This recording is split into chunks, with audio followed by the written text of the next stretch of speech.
ओम नमः शिवाय। स्वागत है आप सभी का हमारे चैनल में। आज हम इस वीडियो में शिवलिंग पर पैर रखने वाले एक महान शिव भक्त की कहानी लेकर आए हैं, जिसका नाम कनप्पा था। हिंदू धर्म में महादेव के एक से एक बढ़कर भक्तों का वर्णन मिलता है, किंतु उनमें से एक भक्त ऐसे भी थे जो किसी भी पूजा विधि को नहीं जानते थे। उन्होंने हर वो चीज की जो शास्त्र विरुद्ध थी और जिसे पाप माना जाता है, किंतु फिर भी महादेव ने उन्हें दर्शन दिए। वह इस बात को सिद्ध करते हैं कि महादेव केवल अपने भक्त के भाव देखते हैं, पद्धति नहीं। उनका नाम था कनप्पा। इनके जन्म के विषय में कई कथाएं प्रचलित है। मूल रूप से यह एक तमिल वीर परिवार में जन्मे थे। इनके पिता का नाम राजा नाग एवं माता का नाम उडुपुरा था।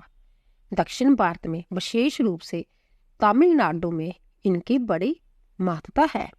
यह उन त्रिठ तमिल संतों में से एक है जिन्हें न्यानार कहा जाता है। इनकी पत्नी का नाम नीला बताया गया है। यह एक व्याध थे जो शिकार कर अपना पालन पोषण करते थे। इनके जन्म के विषय में मान्यता है कि द्वापर युग में जब महादेव ने पांडुपुत्र अर्जुन की परीक्षा लेकर उन्हें पाशुपात शास्त्र प्रदान किया था, तब अर्जुन ने उनसे प्रार्थना की कि वह अगले जन्म में उनके महान भक्त बने। भगवान शंकर ने उन्हें यह आशीर्वाद दे दिया। कल युग में अर्जुन ही कनप्पा के रूप में जन्मे और महादेव के अनन्य भक्त बने। एक बार कनप्पा आखिर करते करते बहुत दूर जंगल में निकल गए। वहां उन्हें एक अत्यंत ही प्राचीन और जीर्ण मंदिर देखा। जब वह उस मंदिर के अंदर पहुंचे तो उन्होंने एक दिव्य शिवलिंग के दर्शन हुए। उसके दर्शनों से ही कनप्पा के मन में शिव भक्ति का संचार हो गया और उन्होंने तुरंत ही उस मंदिर को साफ किया। उनके मन में उस शिवलिंग की पूजा करने का विचार आया, पर उन्हें शिव पूजा के बारे में कुछ भी पता नहीं था। तब उन्होंने सोचा कि महादेव को कुछ खाने और पीने को ही दे दिया जाए। जय सोचकर वह जंगल गए और एक शुकर का शिकार किया। उसे काटकर वह उसका मांस एक पत्तल में लेकर चले।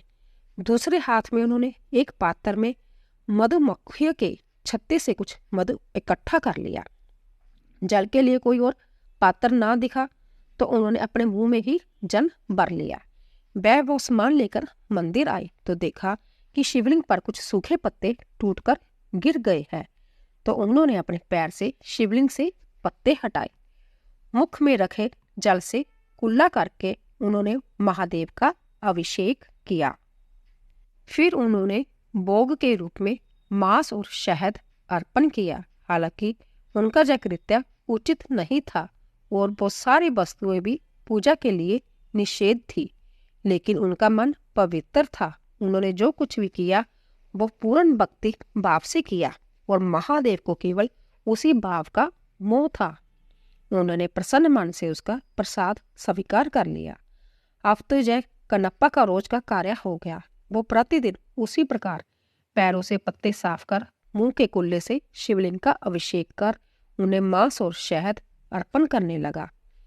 जंगल में एकांत में स्थित उस मंदिर में महादेव की पूजा करने एक पुजारी भी आते थे जो बहुत बड़े शिव भक्त थे। कनप्पा की पूजा करने के बाद अगले दिन जब वे आए तो देखा कि पूरे मंदिर में यहाँ वहाँ मांस के टुकड़े पड़े हैं। वह बड़े दुखी हुए और तत्काल मंदिर को जल से धोकर पूजा की और स्वच्छ पुष्प चढ़ाए। किंतु अब रोज रोज उन्हें मंदिर में मांस मिलने लगा। यह देखकर एक दिन उन्होंने निश्चय किया कि वे पता करके रहेंगे कि कौन है जो रोज मंदिर को अपवित्र कर देता है। यही सोचकर वो रात को वहां रुक गए। रोज की भांति कनप्पा वहां आए और उन्होंने पैर से पुजारी द्वारा शिवलिंग पर चढ़े पुष्प हटाए, कुल्ले से उनके अभिषेक किया और फिर शिवलिंग पर मांस और मधु चढ़ाया। पुजारी मंदिर के एक कोने से छिपकर सब देख रहे थे। उन्हें यह देखकर बड़ा क्रोध आ रहा था। वह ये तो समझ गए कि कनप्पा ऐसा केवल भक्ति के कारण कर रहे थे, जानबूझकर नहीं। किंतु फिर भी उन्हें उसका कार्य बड़ा घृणित लगा। उसी समय उनके मन में विचार आया कि मैं इतने समय से शुद्ध चीजों से महादेव की पूजा करता हूँ, फिर भी मुझे उनके दर्शन नहीं हुए। फिर भला इस घृणित पद्धति से पूजा करने वाले से भला महादेव कैसे प्रसन्न हो सकते हैं। वह पुजारी भी महादेव के भक्त थे, इसीलिए अपने भक्त का अभिमान भंग करने के लिए उन्होंने एक लीला रची। कन्नप्पा ने देखा कि अचानक शिवलिंग के एक आंख से रक्त बहने लगा है। अपने आराध्या की ऐसी दशा देखकर वो अत्यंत दुखी हुआ। उसने पास पड़ी जड़ी बूटियों को शिवलिंग के नेत्र पर लगाया, किंतु रक्त का बहना नहीं रुका। उसे समझ नहीं आया कि क्या करना है। उधर छिपकर सब देख रहे थे, उस पुजारी को भी कुछ समझ नहीं आया। उन्होंने लगा कि अवश्य कन्नप्पा के इस कृत्य से महादेव अप्रसन्न हो गए हैं और उनके नेत्रों से रक्त बह रहा है। उधर कन्नप्पा दुख के मारे रोने लगा। तभी उन्होंने सोचा कि यदि मैं अपनी एक आंख इस पर लगा दूं तो शायद रक्त का बहना रुक जाए। जय सोचकर उन्होंने अपने एक बाण से अपना एक नेत्र निकाला और शिवलिंग के नेत्र पर रख दिया। इससे रक्त बहना बंद हो गया। कन्नप्पा की प्रसन्नता का ठिकाना न रहा। तभी शिवलिंग के दूसरे नेत्र से रक्त निकलने लगा। अब तो कन्नप्पा को इसका उपचार मिल चुका था, इसीलिए उसने अपने दूसरे नेत्र को भी निकालने का निश्चय किया। तब उसे ध्यान आया कि दूसरा नेत्र निकालने पर तो वो कुछ देख ही नहीं पाएगा, फिर सही स्थान पर नेत्र कैसे लगा पाएगा।